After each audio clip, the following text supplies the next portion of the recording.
Hello you all. Let's unbox this wall clock from Meesho.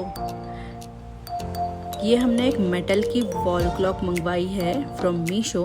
इसका price मैं आपको screen पे बता दूंगी. Right now I am unable to recall it.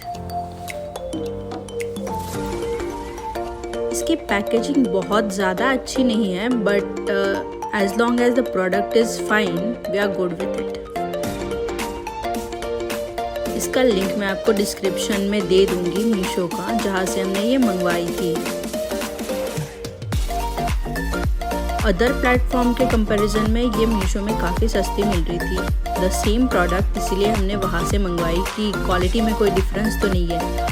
But the thing is the quality was really good with in this price range. This is how it looks overall. एक बार मैं आपको zoom भी करके बता देती हूँ. See, the finishing is also really nice.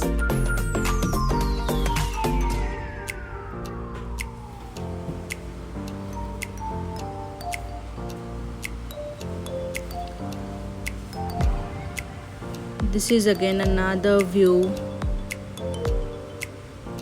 Let's see how it looks on wall. Wow.